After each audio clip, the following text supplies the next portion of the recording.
Hare Krishna. Hare Krishna. Is it on? No. No, it is. So, we're reading in the Bhagavad-gita, chapter 18, the last chapter, conclusion, perfection of renunciation. And we're reading verse number 67. So, we're coming to the grand finale of the entire Bhagavad-gita. And last week, I believe Rompad Swami Maharaj gave the class, and he spoke on there's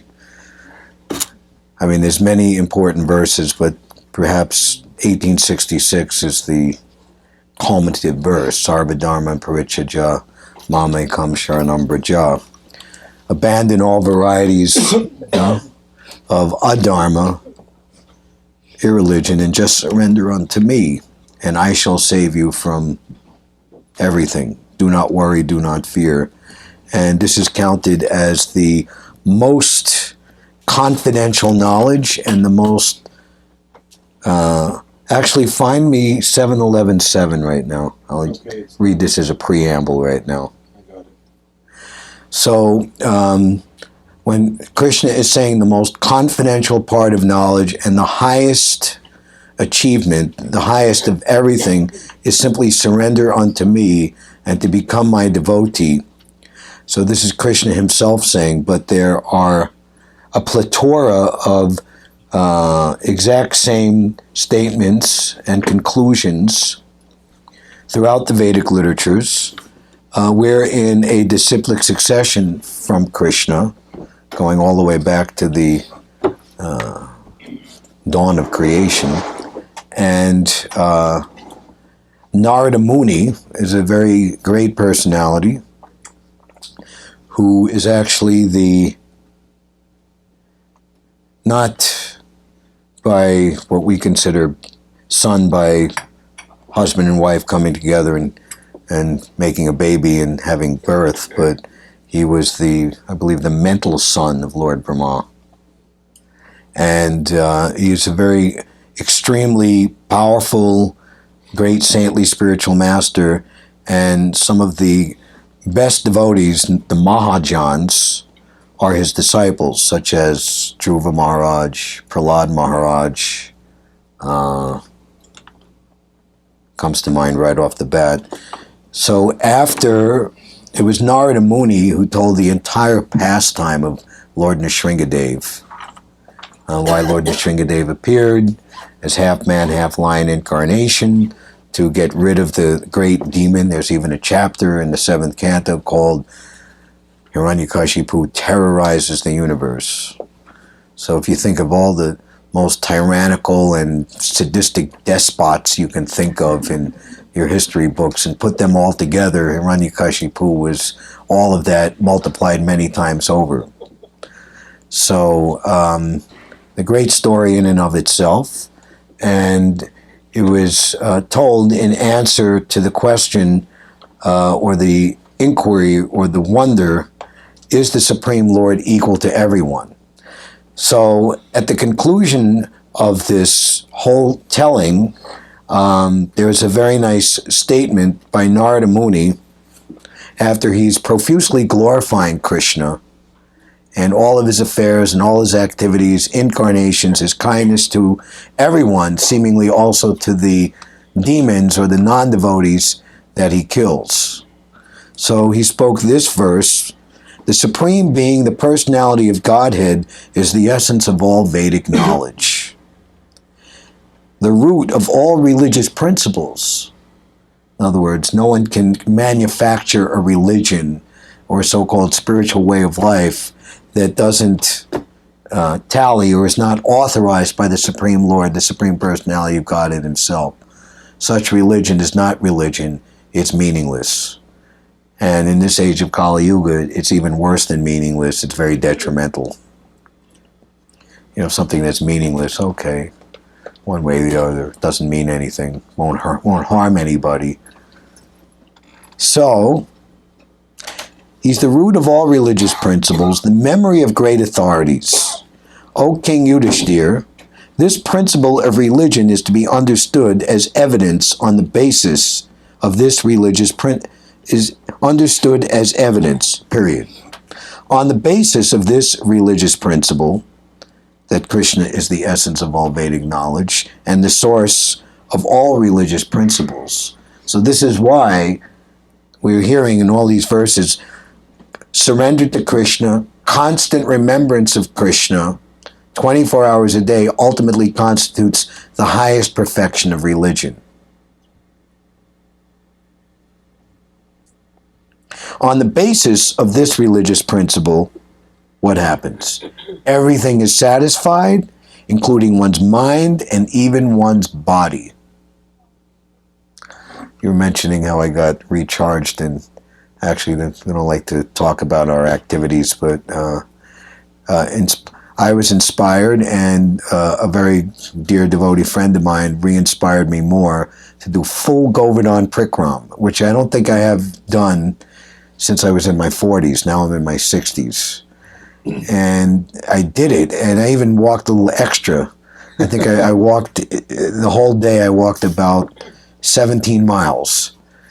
And I just felt so super ecstatic afterwards. I felt like I, like de-aged by like 15 years or something. And I just, Sanatana Goswami in particular, he was a Govardhan Prikram fanatic himself well into his 70s, so much so that Krishna had to stop him only by giving a special Govardhan Shila deity and saying if you circumambulate this 4 times, it's as good as doing the whole. And he did a bigger, 14, 15 miles is the standard just around Govardhan Hill, but he went like a wider, because there were other holy places nearby that he wanted to touch. So even one's body is satisfied, because we're not this body, we're spirit soul. And the more you realize your spiritual, not only your nature, but your spiritual identity, like everyone's looking in the mirror, this is me, In the same way that you look in the mirror and identify right now, this is me.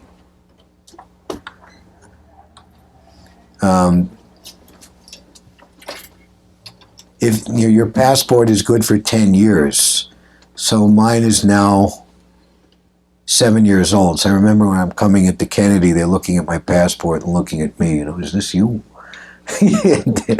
Because you change. Okay, this is you. Yes, welcome back to America. So, that same identification, you identify yourself as Krishna's devotee. And you overcome, as we were hearing, if you become conscious of me, you will overcome all the obstacles of conditional life by my grace. And we see in the personality of Srila Prabhupada, coming alone from India with no money, no backing, no friend, and 69 years old, and also not in the best health, spending 5 weeks on a freight boat. He was in Bombay, and he had to take a cross-India train to Calcutta, where the boat was leaving. And the boat went all the way down to the Cape Comorin, the southern point, and then up the west coast of India. So why did he have to go all the way over there? So much extra traveling. And then across the Arabian Sea, into the Red Sea, into the Suez Canal, Mediterranean Sea, the Straits of Gibraltar, into the Atlantic Ocean in September. What is September in the Atlantic Ocean, in our neck of the woods? It's hurricane season, right? The captain was amazed. This is the most calm Atlantic crossing I've ever seen in my life. And they were saying, please come back again with us so we can have another calm Atlantic crossing. And here's an interesting fact. Prabhupada came with 40 Indian rupees, which at that time was worth $8. If you exchanged the rupees for dollars in India, but 40 rupees, even now, you can't take out Indian rupees and Nobody's going to take it here. You have to change it into U.S. dollars. So he had no money. But he started with $20 in his pocket by selling his Bhagavatams to Captain Pandya on the boat in Boston. So started the movement with book distribution. And Prabhupada was working tirelessly. There's an interesting story of Prabhupada's visit to Boston in 1968, and the husband and wife, Govinda Dasi and Gaurasundar, who were tending to Prabhupada, were very concerned that Prabhupada was speaking so much to devotees and to guests and to outside programs, he wasn't getting any time to do his translation work. So this was alerted to the temple president, who was Satsvarup, now Satsvarup Maharaj, and Satsvarup Maharaj became very alarmed, and he formulated a plan. The Prabhupada would come and speak at the Glenville. Could you, Sasha, sit a little bit aside so I can see Murli Vodka? Yeah, that's good. Prabhupada would speak at the storefront, like here he would speak here, and they would have like imagine if Prabhupada lived on 5th Street. So it was like a 5-block walk, and all the devotees would accompany Prabhupada from the storefront to his place. So he told all the devotees, Satsvarup, we'll just accompany Prabhupada to the house. It was a house, not an apartment building. And then we will excuse ourselves. So they did that, and Prabhupada saw them all standing, and he had gotten up the couple of steps to go onto the porch, and he just kind of cocked his head and, come on. You know, and everybody, like little puppies, just scampered up the steps, and they're in Prabhupada's private quarters, and he's speaking on a whole range of topics, encouraging all the devotees and asking them about their personal activities and so many things. And so Satsvarup Maharaj, getting exasperated, he bowed his head to the floor in obeisance and said, we will leave you now so that you can do your work. And Prabhupada looked at him like he was very presumptuous. Work? You don't think I'm working now? You don't think this is work? You don't know what work is.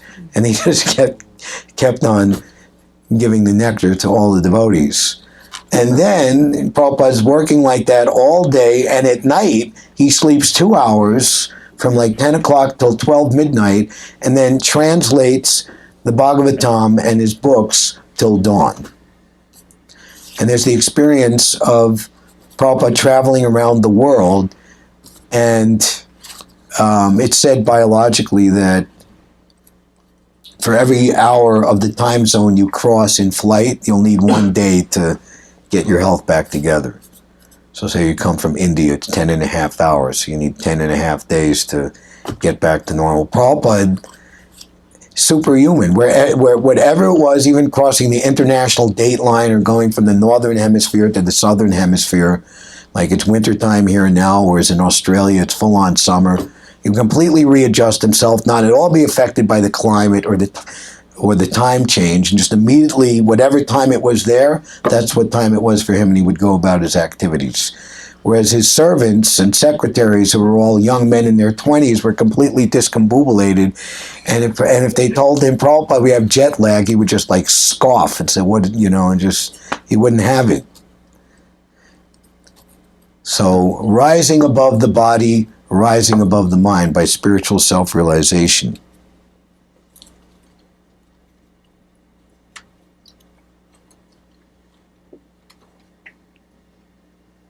Religious principles consist of codes and laws given by Krishna. No one can manufacture religion, and therefore manufactured religious systems are rejected by the followers of the Vedic principles.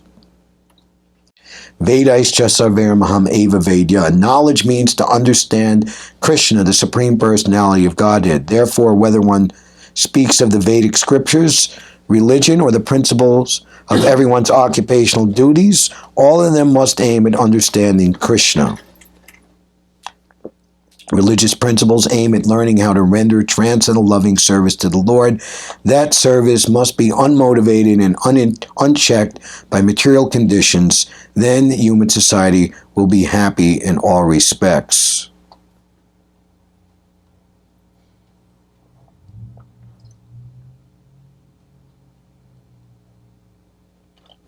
So, you know,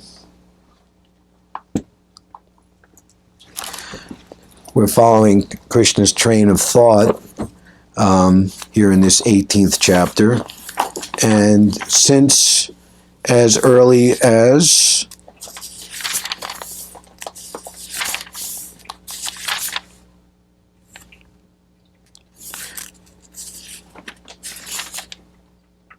'54 onwards, Krishna is very strongly emphasizing pure devotional service, transcendental loving service, intimate relationship with himself as the perfection of everything. One who is thus transcendently situated at once realizes the Supreme Brahman and becomes fully joyful. He never laments nor desires to have anything. He's equally disposed towards every living entity. In that state he attains pure devotional service unto me. Bhakti Mam Abhijananti. One can understand me as I am, as the Supreme Personality of Godhead, only by devotional service. And when one is in full consciousness of me by such devotion, he can enter into the kingdom of God. So Prabhupada would teach that Krishna consciousness is the dormant consciousness of every living entity, but in this material world, that consciousness or awareness has been covered. And Krishna consciousness is the process of removing that illusory covering. Krishna consciousness does not create something new, but it helps us to regain our primeval, immortal, and eternal understanding of our actual self. And therefore, it is the most pleasing. Krishna himself says in the second verse of the 9th chapter, aptly called the most confidential knowledge. This knowledge is the king of education, the most secret of all secrets, because it gives direct perception of the self by realization. Similarly, Krishna told Lord Brahma in the 2nd canto, the highest perfectional stage of intellectual ingenuity is to perceive me and my abodes by realization. Prabhupada says in one of the purports in this section, university degrees are not helpful.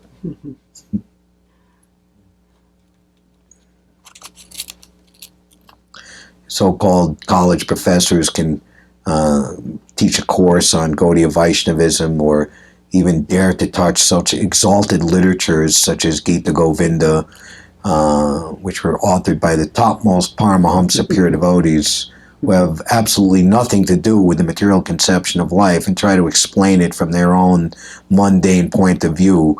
But it's likened unto a foolish honeybee trying to lick the outside of a jar of honey and get a taste. And worse than foolish, they're, dishonestly minded. They say, oh, we're tasting it. We're seeing it. But they have no idea what the honey tastes like. How can you know what honey tastes like by looking at it with your eyes? So how can you understand that which is beyond the realm of this material world by using material methods? No matter how sharp or smart or intellectual you might think you are.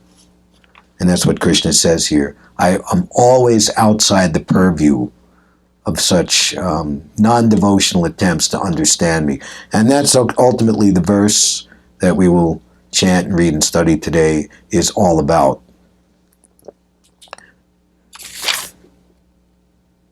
And Krishna encourages us in that realization. You don't have to retire and live in a cave in the Himalayan mountains, take a vow of silence, not talk to anybody, not interact with anybody, be afraid of anybody who's engaged in materialistic activities. Quite to the contrary. Though engaged in all kinds of activities, my pure devotee under my protection reaches the eternal and imperishable abode by my grace. In other words, the pure devotee, he's situated in superior energy, and he can resurrect the dormant consciousness of the same devotion to Krishna in the heart of every other living being by Krishna's grace. That's the purpose of a pure devotee. He doesn't use the blessings of Krishna for any type of self-aggrandizement, name, fame, acclaim, popularity, distinction, or anything else. Prabhupada says in the Chaitanya Charitamrita, for a pure devotee, meeting people who are not engaged in devotional service is not at all a disadvantage, because by the pure devotees association, those who are not engaged in devotional service themselves get the chance to engage in devotional service and become pure devotees of the Lord and perfect their life very, very soon. And Prabhupada says that quite to the contrary of being at a disadvantage, living in a big materialistic place in a big city like this one, where the materialistic way of life is very predominant, if you live in that city, in that place, to benefit others, that becomes your greatest asset in winning Krishna's favor. And Prabhupada himself demonstrated that life. He used the word preacher. Of course, preacher has kind of a little bit of a negative connotation, because of, we think a preacher is someone going to shove the thing down our throat, we're going to eat it and we're going to like it, and it's just like very dogmatic. But actually, preacher, the way that it is understood in the Gaudiya Vaishnava Sampradaya, means the most munificent and benevolent and most loving transcendental personality who everyone becomes attracted to. There's a statement glorifying Dhruva Maharaj in the 4th canto, who went and sought out the darshan and mercy of the Lord, and under impossible circumstances he achieved, and he became a completely transformed being. And when he came back to his native place, everyone was like struck with wonder. And a verse is spoken, to one who has pleased the Supreme Lord by friendly dealings. If one becomes an exponent, is a different word than a preacher, on behalf of Krishna, this is counted as developing friendly relationship. The 8th out of the 9 processes of devotional service, of which the final 2, 8 and 9, friendly relationship and complete surrender of the self, Atmanivedana, are secured by the topmost Paramahamsa devotee. So the process of giving Krishna consciousness to others is the process of Paramahamsa Dharma. So the one who has developed, and by friendly dealings with Krishna, all living entities automatically offer respect, just like rain pouring down.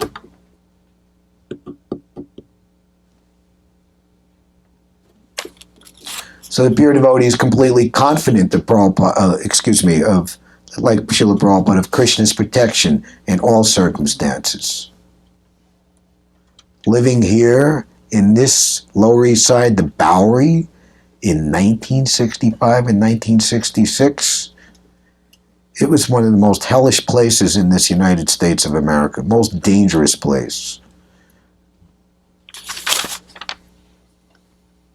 But of course, somehow or another, the burgeoning intellectual beatnik, hippie, counterculture, anti-Vietnam War movement for New York, this was the place.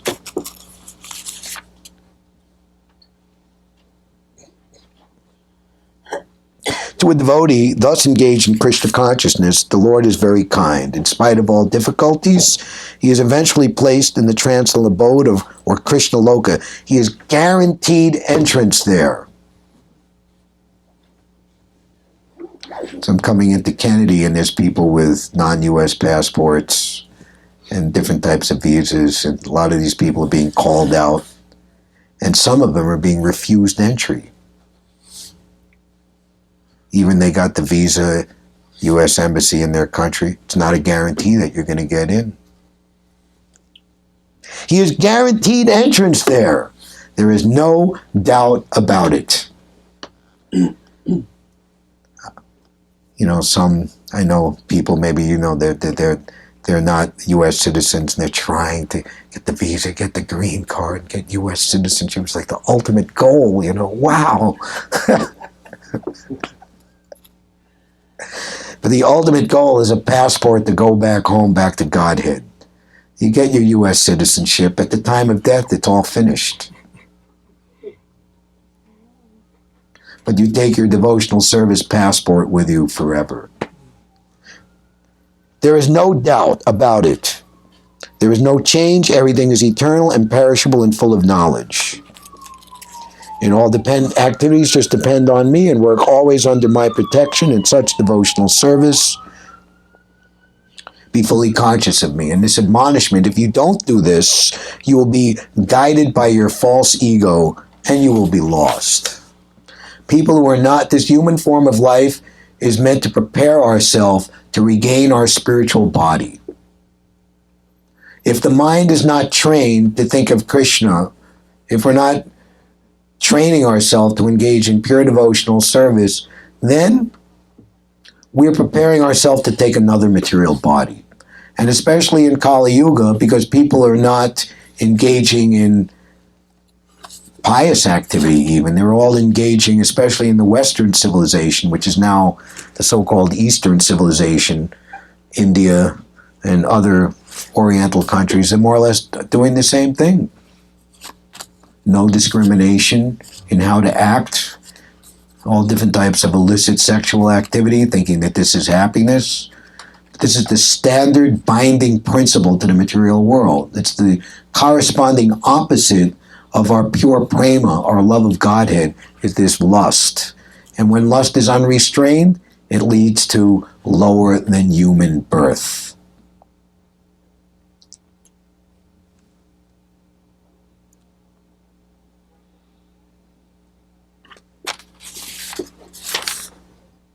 Thus I have explained to you this knowledge still more confidential.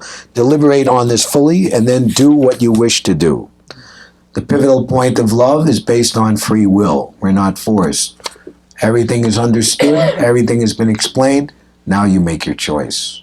So therefore, knowledge of the difference between right and wrong, favorable and unfavorable, beneficial and unbeneficial, what is ultimately desirable and what is ultimately undesirable is absolutely essential for everyone in this human form of life to be given that information. Not trained up how to be, a dog eat dog, get ahead in the rat race, fruit of worker, by hook or by crook. That's not education. Now, because you are my dear friend, you have to become the friend of Krishna. Don't act in such a way, or don't try to act in such a way that you can see Krishna. Act in such a way that Krishna wants to see you. Krishna he's Dina Bandhu. He's the dearmost friend of every living entity. He wants to be your friend.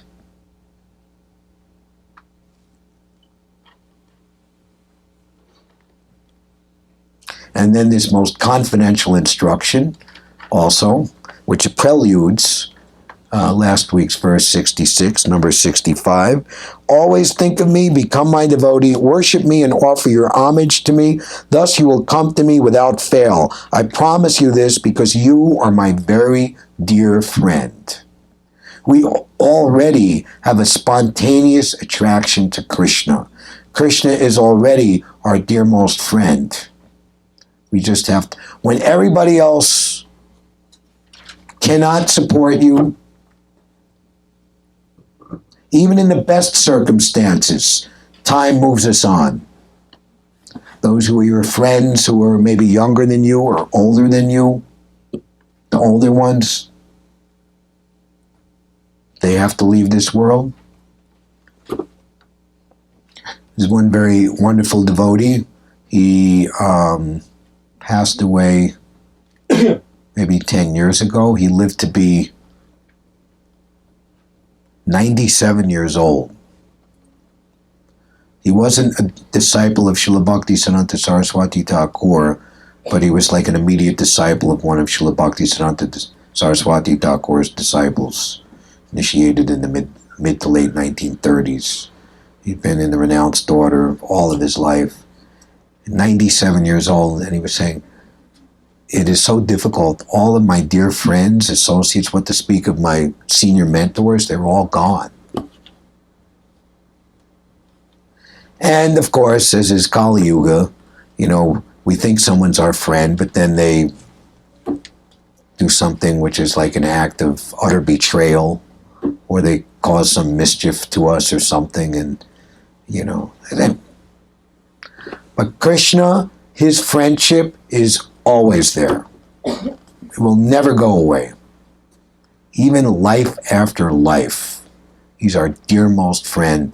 And that's why the spiritual master, on behalf of that supreme friendship of Krishna, who's our ever well-wisher, he presents himself to his disciples and followers as your ever well-wisher.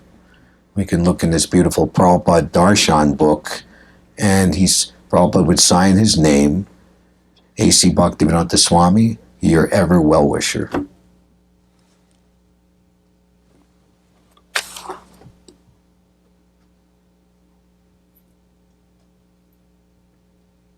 The Lord's promise that anyone who is in such pure Krishna consciousness will certainly return to the abode of Krishna, where he will be engaged in the association of Krishna face to face.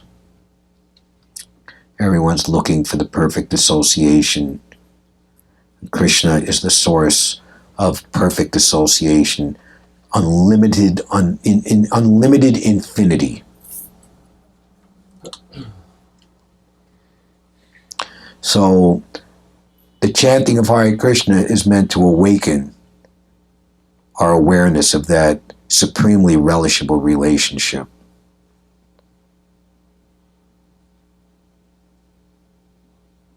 Everyone who follows the path of Arjuna can become a dear friend of Krishna and obtain the same perfection as Arjuna. So Krishna is saying, he's speaking this to Arjuna, the Bhagavad-gita, because he is my dear friend and you're never envious of me. And we're getting to today's verse. This is the disease in this material world, envy. And envy starts at the top. Why should Krishna be the Supreme Personality of Godhead?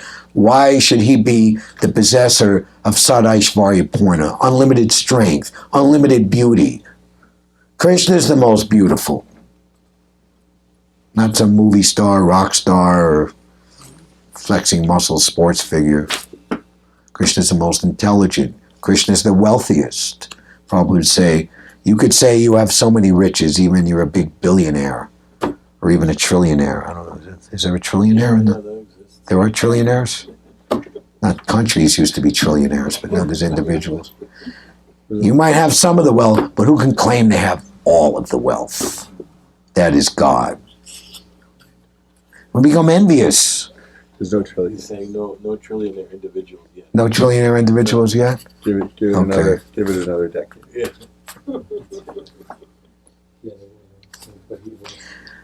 Actually, a devotee is very happy to be for Krishna, to be the possessor of all wealth, and to be because when Krishna, putting him in the center, everyone enjoys and everyone is happy on the topmost platform. Prabhupada says in one place, as long as one is not envious of the principle. There's a funny story, Bengali story, a thief, kleptomaniac and housebreaker, shoplifter. He wanted to reform himself very seriously and wanted to become a devotee. So he ultimately went on pilgrimage with devotees, and they were staying in a hotel, a dharmashala, like a big common room, and everybody had their little backpack, little suitcase, little bundle. And just by bad habit, in the middle of the night, 1 o'clock in the morning, everybody's sleeping, he gets up and starts going into everybody's suitcases, and he was like moving around. And then like midway through, he just, what the heck am I doing, And he just tried to put everything back in order, but he had gone too far and he didn't remember where everything and everybody's stuff came from. And in the morning, everybody woke up and like, where's my stuff? Hey, you took my stuff. What's going on here? And then he stood up, said, my dear fellow pilgrims, please forgive me. I used to be a thief by profession, but I'm trying to reform myself. You will find, even though things are like out of order, nothing has been stolen and you will find all your things. Please forgive me. So we're habituated, the parallel, we're habituated in this material world to do things which are based on envy of Krishna and aversion to Krishna. But with our best common sense and with our best intelligence and even with our best heart, we realize that this is not me and I want to stop this. That is sadhana bhakti, overcoming our previous bad habits. And under proper guidance, everything will be resolved, and we should never be discouraged and never lose heart that this is, I'm being pushed by the bad habits of my past like a raging wind. How am I going to overcome? These things are to humble us and realize that Krishna's mercy is the only thing that will work in my life. One time Prabhupada was asked by a disciple, Prabhupada, what does it mean to be humble?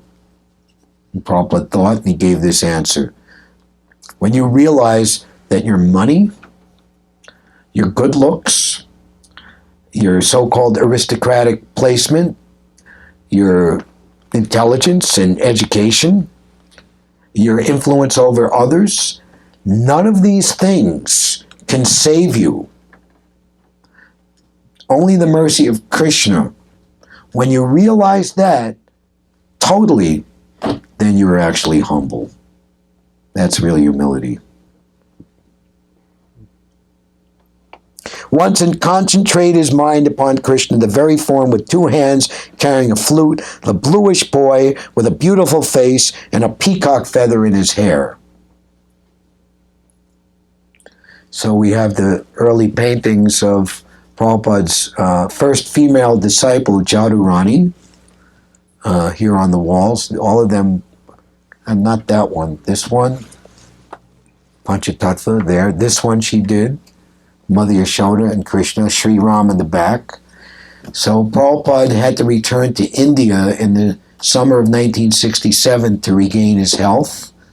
And, the devotees were like, will Prabhupada come back? He might not come back. And they were like, just really, really transcendental anxiety. And Prabhupada's last words to her were, you just keep painting and that will be your supreme perfection.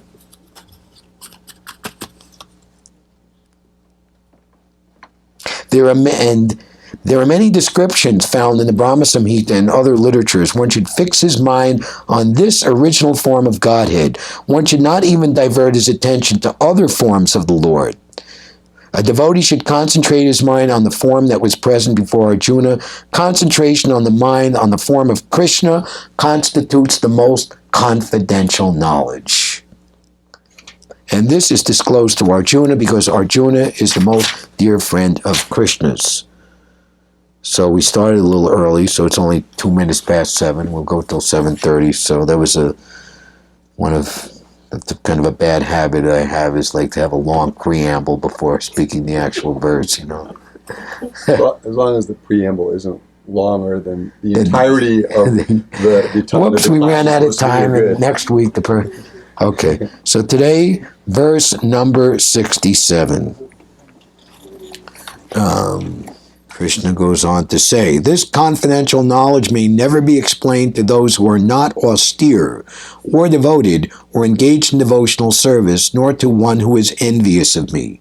Let's all repeat and say it together. This confidential knowledge may never be explained to those who are not austere or devoted or engaged in devotional service, nor to one who is envious of me.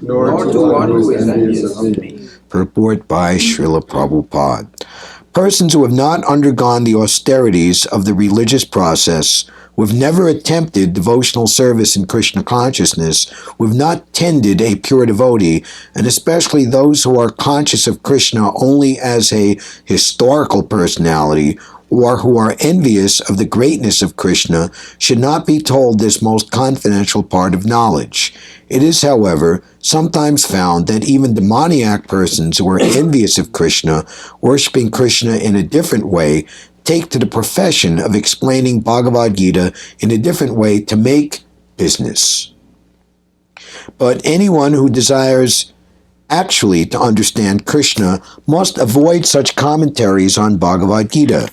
Actually, the purpose of Bhagavad-gita is not understandable to those who are sensuous. Even if one is not sensuous, but is strictly following the disciplines enjoined in the Vedic scripture, if he is not a devotee, he also cannot understand Krishna. And even when one poses himself as a devotee of Krishna, but is not engaged in Krishna conscious activities, he also cannot understand Krishna. There are many persons who envy Krishna because he has explained in Bhagavad Gita that he is the supreme and that nothing is above him or equal to him. There are many persons who are envious of Krishna. Such persons should not be told the Bhagavad Gita, for they cannot understand. There is no possibility of faithless persons understanding Bhagavad Gita and Krishna. Without understanding Krishna from the authority of a pure devotee, one should not try to comment upon Bhagavad Gita. Om Jnana-timirandasya Jananjana Shalakaya Chakshur Umilitam Nyena Tasmai Shri Gurave Namaha. I was born in the darkest of ignorance, but my spiritual master is opening my eyes with the torchlight of knowledge. I beg to offer my respectful obeisances unto him. Nama Om Vishnupadaya Krishna Prasthaya Bhutale Srimate Bhaktivedanta Swamin Iti Namane. I offer my respectful obeisances unto His Divine Grace, Srila A.C. Bhaktivedanta Swami Maharaj Srila Prabhupada, who is very dear to Lord Krishna, having taken on this earth, having taken shelter at the feet of the Transcendental Lord. Namaste, Saraswati Deve, Gauravani Pacharane, Nirvishesha Sunyavadi, Paskita Deshatarane. Obeisances unto you, O spiritual master, O servant of Srila Bhakti Siddhanta Saraswati. You are so kindly teaching the message of Lord Sri Chaitanya Dev and are delivering these Western countries which are filled with impersonalism and voidism. Hare Krishna. So this is a very strong purport, very cautionary purport. In one sense, this is very, very good that all of these aforementioned personalities with the list of disqualifications cannot realize Krishna. Because Krishna and Krishna's abode and association with Krishna is only reserved for those who are pure and qualified. Which is a really good thing, because there's no antagonistic, foul.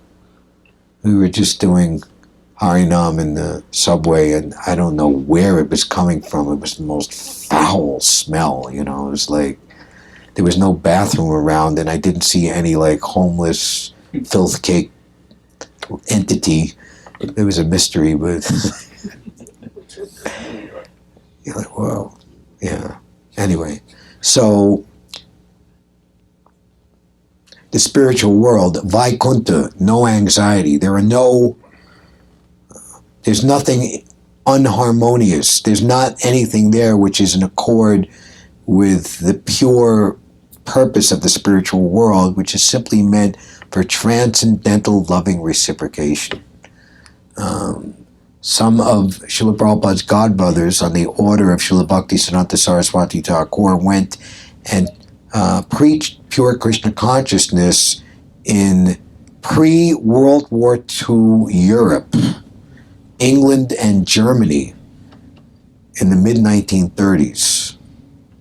And in Germany in particular, their preaching was successful, and two German young men joined and became devotees. One in particular, Sadananda Prabhu. He ultimately took sannyas, and he was a lifelong devotee. He was the one who, when coming to India and saw many different temples and saw many different demigods, and one is like doing heavy and another is like bows and arrows and swords. When he saw that Krishna, a beautiful bluish boy, like a young pubescent teenager, like ballet dancer in a tiptoe pose and just simply playing the flute, this must be God. because he's not doing anything. He's simply enjoying. And Prabhupada said, yes, this is correct. One time, one kind of yonic, intellectual, kind of speculative hippie just asked Prabhupada, he stood up and said, Prabhupada, why?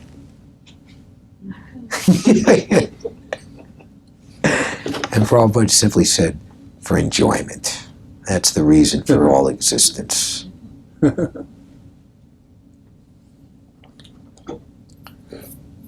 We pray to the Empress of the who makes all arrangements for the perfection of Krishna's most confidential pastimes in Goloka Vrindavan. Srimati Vrindadevi was taken the form in this world as the Tulsi tree. What is it?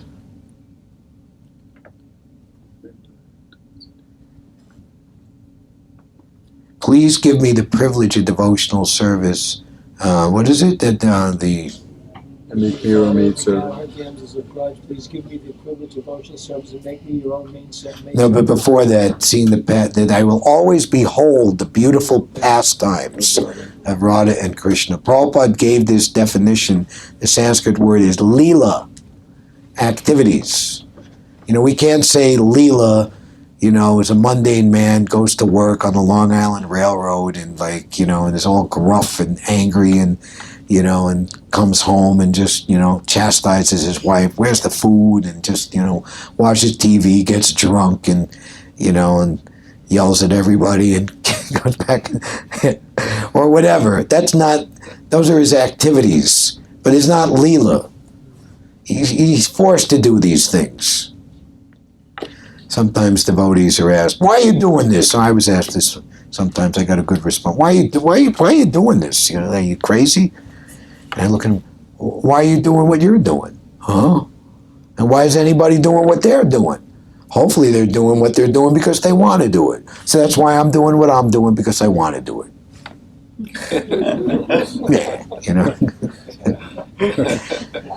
Pastimes, who always revels in pastimes of love. Anandam Buddhi Vardhanam. When the pure devotees only want to see Krishna pleased. And Krishna, he has no other business than pleasing his devotees. There's one chapter in the Krishna book called Krishna Pleases His Devotees. When Krishna sees that his devotees are pleased, his beauty becomes more and more and more. The nature of the spiritual energy, it's always new and fresh. Not that, we did this yesterday, same old thing, That's happiness in the material world. It's a repetition of the same thing. And we dress it up or put a different package on it, and it's just the same thing. And because by nature we're part and parcel of Krishna, and we're meant to relate with him through his internal pleasure-giving potency, where everything is new and fresh, and just like the Chatmakar Chandrika, moonbeams of sheer astonishment. One great acharya has described 4 particular intimate pastimes of the Lord. Always wonderstruck astonishment. Amazing. Unprecedented. We need that. We want that. We're looking for that. That's why we glorify this Sankirtan movement, because it gives us the taste for that happiness that we're always seeking. Life after life, but never finding.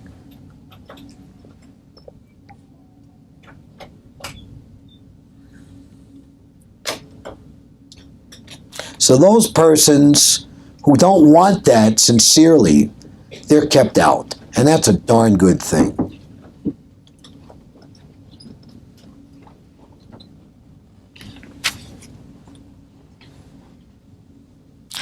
So Prabhupada gives a very, in accord with the pure devotees who safeguard and protect the conclusion and the actual pure teaching and desire of Krishna.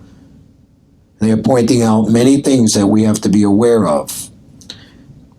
The pure devotee becomes very, very intelligent and discerning. He's the most merciful, he's the most compassionate, he's the most loving, but at the same time, his transcendental eyes are opened and he can see and understand the difference between that which is anukul and that which is pratikul, that which is favorable, that which is pleasing to Krishna, and that which is unfavorable and displeasing.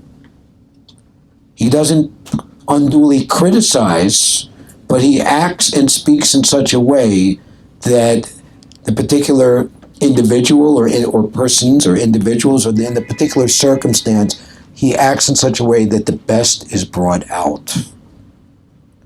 For example, Prabhupada right here in this room was challenged by one Lower East Side hippie.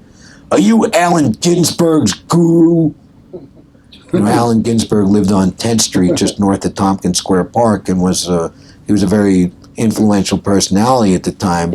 But at the same time, the relationship was very sensitive. You know, he's not going to like Maharishi Mahesh Yogi might say, yes, the Beatles are my disciples. And, you know, get famous for his TM or whatever. You know, Prabhupada was very, very cautious of such things. So for him to say, yes, I'm Allen Ginsberg guru, or to say, no, I'm not, both would be compromised answers and open the door for more problems. What did Prabhupada say? I'm nobody's guru, but I'm everyone's servant. Everyone in the audience was just like, oh. And that ribald challenging person just shrunk to like a little tiny mouse. Just had to sit down and you know, Prabhupada, by his humility and expertise, he removed the audience away, you know, from the challenger. You know, like somebody stands up and challenge. Like I see a lot of times, like we're doing the Harinam in public and just somebody comes and like makes a problem and automatically a crowd gathers to watch. Oh, what's going to happen with this one, you know? And it's kind of like a sadistic type of enjoyment, you know? Or like a fight breaks out and people are like watching it, you know, or something, you know? So in this case, you know, Prabhupada like removed the audience and nobody would was sympathetic to the spiel of who's ever challenging it. And devotees and bystanders would watch to see, when I saw Prabhupada do this repeatedly, many circumstances, so realize that he was the most compassionate and most munificent personality. He removed the audience and didn't crush the person. But the person was like, wow, you know, wow, that's pretty cool, you know? And he was like, the challenger would be like, praise Srila Prabhupada, wow, he outwitted me, you know? He won, but I feel good, you know? It's like amazing, you know? It probably had this like mystic potency.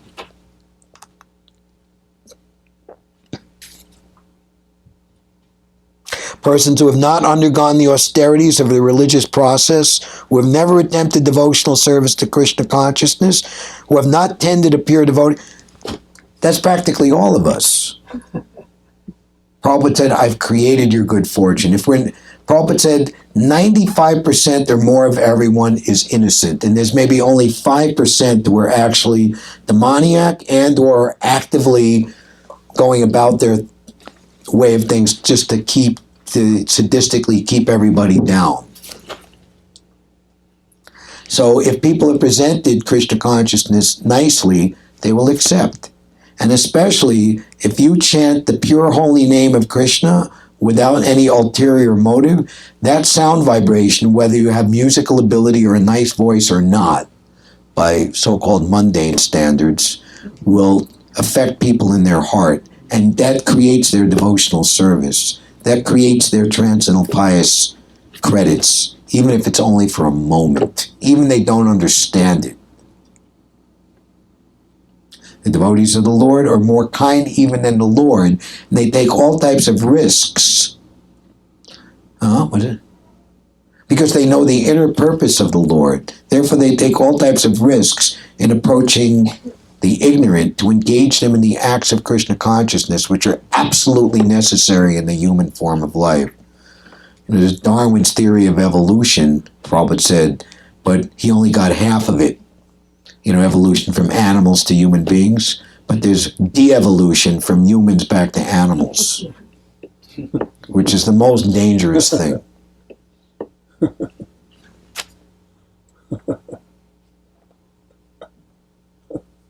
And then to take aspects of Krishna consciousness and water it down and compromise it so you can make business. And we see that's so much prominent in religions today, is that, the pure essence, which requires people ultimately to give up material life, to give up sinful activities, and engage in devotion to God. Most people aren't ready to do that. Okay, we'll too much. We'll tone it down, water it down, and in a sense, you can have your cake and eat it too. And then we make business. We make money that way. Prabhupada would say, when he came in 1965, what to speak of now, maybe somebody could try to figure this out. At that time, he said, there had been 400 already translations of Bhagavad-gita, but not one person became a pure devotee. But when I came and presented Bhagavad-gita as it is, thousands of people are becoming pure devotees. Why? Because I didn't change it for any ulterior purpose.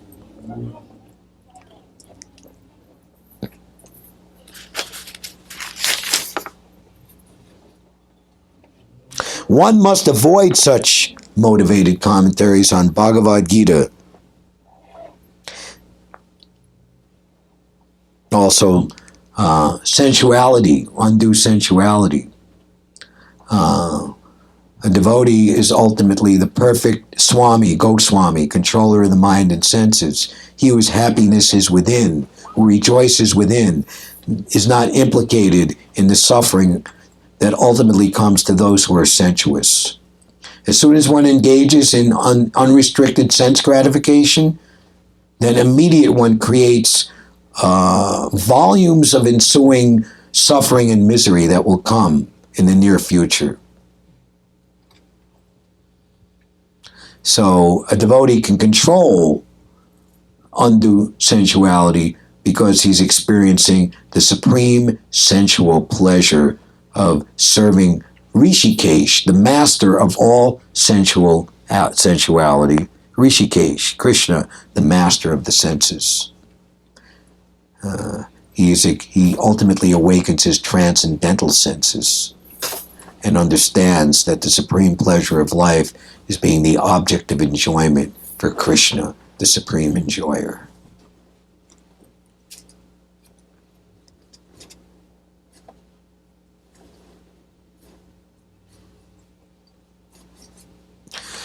Any questions or comments? Murli Vodka Prabhu. So Krishna's explaining the most confidential knowledge to Arjuna. Always think of me, become my surrender unto me. And then he's saying this confidential knowledge can't be given to anyone who's austere, who's not devoted, who's envious. But practically, since I've known you for 45 years or so, you're out giving this knowledge to people. You don't know if they're austere. You don't know if they're envious of Krishna. You're passing out the Bhagavad-gita and giving that knowledge. So how can we reconcile? Are you in trouble? How can we because you're giving this confidential knowledge out against Krishna's instruction? You touched on some good points. Here is the Panchatattva, and what is the principle of their distribution of Krishna consciousness as described in the beginning verses of Adi Leela chapter 7. Not considering who was fit, who was unfit, where a proper place or time was improper or whatever, they freely distributed. And Prabhupada says this is the principle that which Krishna consciousness should be distributed. Now here, speaking the confidential, and ultimately to speak about Krishna's transcendental loving activities with his pure devotees in Braja, should never be spoken of to unqualified audiences. There's one of the 10 offenses in chanting Hare Krishna that one must avoid. What is number 9? Preach the glories of the Lord. Preach the glories of the holy name to the faithless. So we have to gauge how much people can take, just like, almost like the example, like the newborn child, in the first months of life. and someone who's been a mother, when can a child start eating, like cereal, not just baby food, or Usually 6 months, but sometimes a little bit before. after the 6th month? Usually. Some people do it a little earlier. Okay. So how much can someone, devotional service creates more devotional service. In other words, you get more capacity. Like you're lifting weights. I can only lift 5 pounds, but then I could ultimately lift 50 pounds, So you give people what they can take. But the holy name, the Hare Krishna Maha Mantra, is so merciful. It's the most merciful incarnation of Krishna that Nam Namakari Bahuda Nija Sharva Shaktis. There are no hard and fast rules for distributing who could chant. And the epitome is Jagai and Madhai. Jagai and Madhai, they epitomize practically the whole population in Kali Yuga. They had become debauchees of all description and breaking all the regular principles. They were no sinful activity they hadn't done. Now, Lord Nityananda, who is the chief expansion of Chaitanya Mahaprabhu, Krishna and Balaram, he's the Prakash Vigraha, the supreme personality of Servitor Godhead. So in Balaram, Lord Nityananda, Lakshman, they're always thinking what is in the best interest to further the glory of Krishna, Chaitanya Mahaprabhu, Lord Ramachandra. So what does Lord Nityananda think? We have to make these two pure devotees. Because if we can make these two rascal rogues pure devotees, then everybody will just be like totally blown away, like, wow. And people will convert to Chaitanya Mahaprabhu and the Sankirtan movement in unlimited numbers of people. So there was a little hitch in the giddy up to come to that process. There was a little stumbling block that one of the brothers, Madhai or Jagai, who was the one who threw the... Huh? Madhai. Madhai, and Madhai Scott Mayapur, ultimately.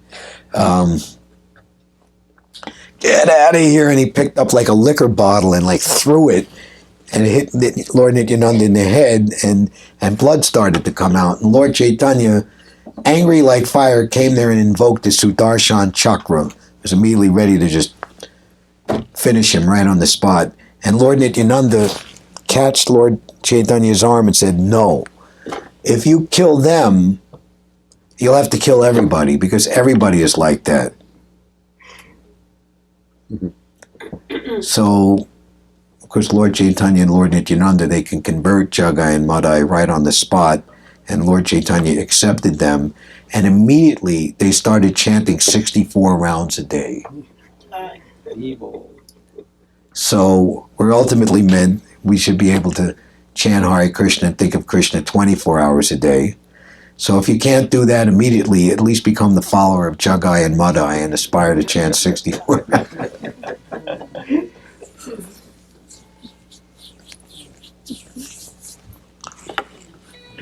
Question over here.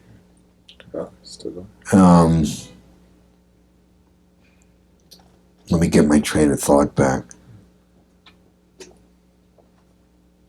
So Sankirtan is for the masses, and the highest philosophy is for the classes. So in conclusion, simply stated, there's certain things that are for everybody, for everyone's benefit, no matter what their position. And there are certain things that have to be carefully graded, and the dispensing and dispensation of should be done very carefully. Hare Krishna. Well, So I was looking, Prabhu, at one thing that you talked about a tiny bit in the purport. Prabhupada says, it is, however, sometimes found that even demoniac persons who are envious of Krishna, worshiping Krishna in a different way, take to the profession of explaining Bhagavad-gita in a different way to make business. And then, but anyone who desires actually understand Krishna must avoid such commentaries in Bhagavad-gita. So, yes, I have some question on that, and I explained my question now. Like, first, an example to help understand my question. So Prabhupada throughout, when he's preaching in his purports, he talks about he talks about impersonalism and how it's bad and how to watch out for it and so forth. And then the devotees ask Srila Prabhupada, they're trying to understand why is Prabhupada always talking about impersonalism, because they're just some Americans and they weren't brought up with any impersonal teachings, or and then Prabhupada said, something like, you are the impersonal. so in other words, point of that little story is that when we're reading Prabhupada's purports, and it appears that Prabhupada's explaining something about something to watch for in society at large, or something that seems far removed from us, the introspective person will look within and see how that issue could lie dormant within their own heart, or maybe not even be dormant. Okay, so that's the first. So then the question is relating that, how to look within. And then, so you're saying, well, in religion today, sometimes we understand there's, making business out of religion. And then the Srimad Bhagavatam 12th canto says, one of the great, where do you find charlatans the most? It's those dressed in the garb, religious garb. Those are the people who can be the most demoniac. So then that would connect to this, right? That people who are religious, those who are demoniac, they're turning religion into a business. So then, if if we want to be introspective in trying to analyze this purport, then how do we look and see, well, how does this relate to us individually, or say maybe not be quite so introspective, but instead of blaming all other religions, say, well, how could this issue infiltrate, say, Hare Krishna devotees? After all, one of Srila Prabhupada's instructions that he was really adamant about was, he's really concerned about, the devotees don't change things. Sorry. Actually, the last two words kind of summed it up very easily for me. Prabhupada, what's called parampara, spiritual knowledge, is handed down from spiritual master to disciple, and one who is the bona fide disciple or the proper student becomes themselves qualified to be the next representative or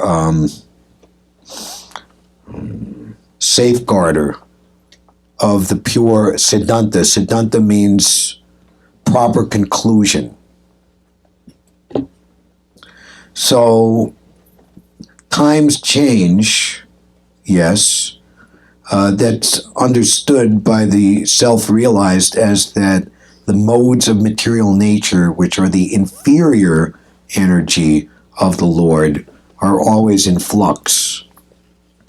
So pure devotees aren't bewildered by, they're not caught up in a little bubble-like little microcosm of my generation, or what the 1960s or 1970s were, or what this decade is, or what we're now entering into the, are they going to call it the roaring 20s like they called it 100 years ago, or I don't know.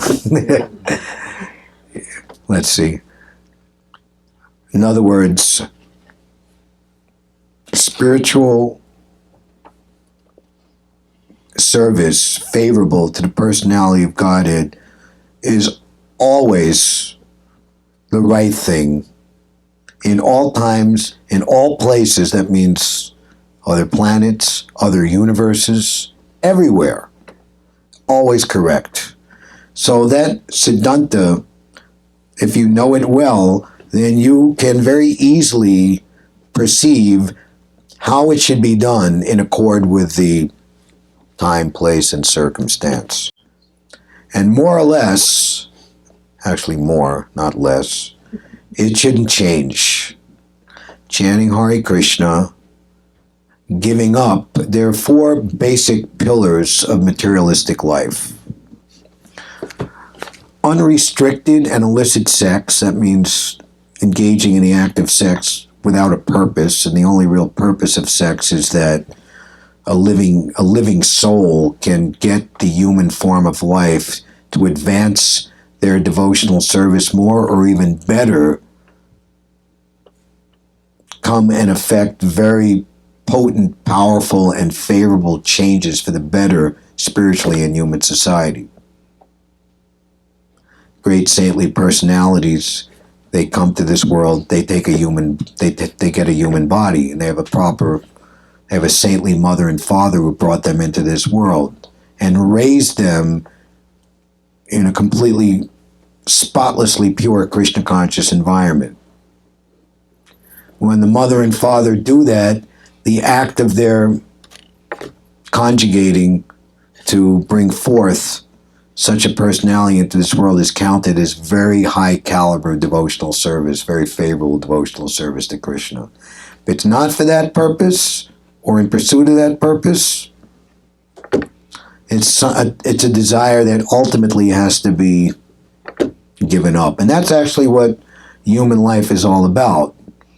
You know, like when you're younger and you have your so-called good looks and strength, that's the type of thing, and that attraction is very strong. But then you get older and your physical attraction is less, your strength is less. Strength to do what? Work hard to support the whole affair, you know. You get older and you did it, been there, seen it, and done it. That desire should be gone. So we see like old people, they're not doing that, and then they just want to.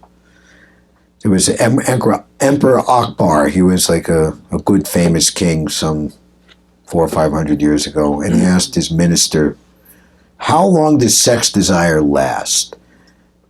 And the answer, "Up to the point of death." No, I can't believe it. I will prove it to you, but give me in due course of time.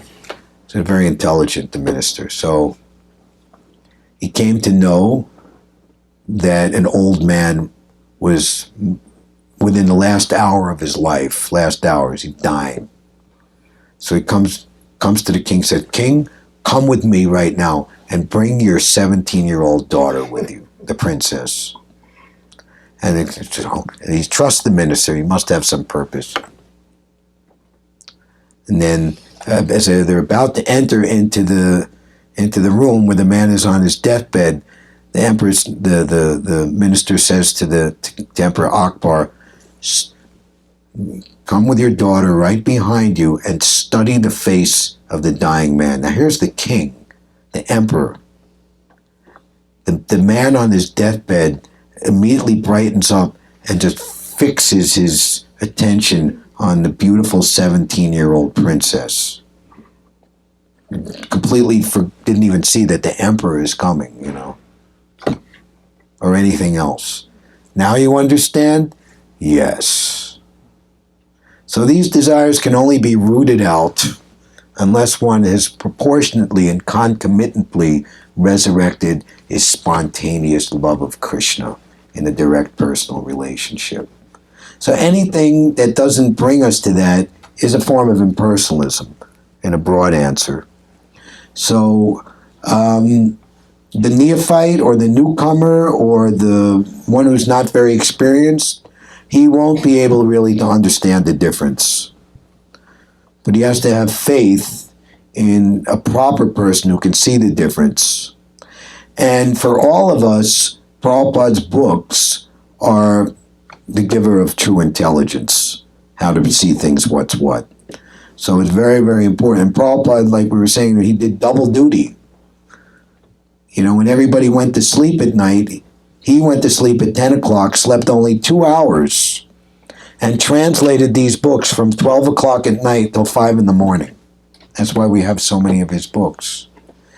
And not like just speaking or giving lectures or writing letters, writing and translating the Srimad Bhagavatam, which is the Amala Purana, Parama Samhita Grantaraj, the king of all literatures, the topmost spotless Puranic literature, the literary incarnation of Krishna. To translate this into English, and there's many Sanskrit words which have no English equivalents. It's a very expressive and deep language. To translate it for the common man in this Kali Yuga, and that it will be understood for the next 10,000 years, requires great concentration. I have to think very deeply. And Prabhupada said, my books are the law books. You should take more, Prabhupada's letters to someone, or what he said in a class or a conversation, what was the context, who was he speaking it to, but Prabhupada said his books, they're the law books. What it says in the book, don't add, don't subtract, follow it, and you'll be safe. So that's some type of an answer to that, which we could open up to have a big seminar on, symposium. Thank you very much.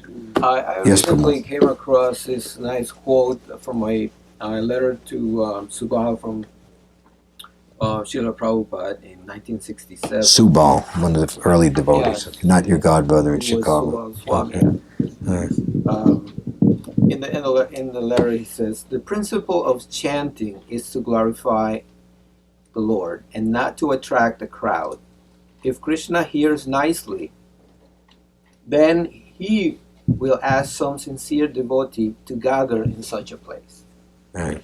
So Very nice. So how Krishna will send these the people who accept the books and to hear the holy name is actually, I take it that they're sent by Krishna. So. And Prabhupada, we were speaking of Jadharani Devi. She came upon the devotees in Prabhupada in Tompkins Square Park Kirtan. So Prabhupada chanting, he got like one of the greatest artists of Krishna's art of all time.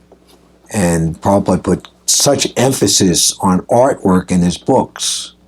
He, simply by chanting in public, he got one of the pillars of his entire movement, the join, just by chanting Hare Krishna. And what was his motivation?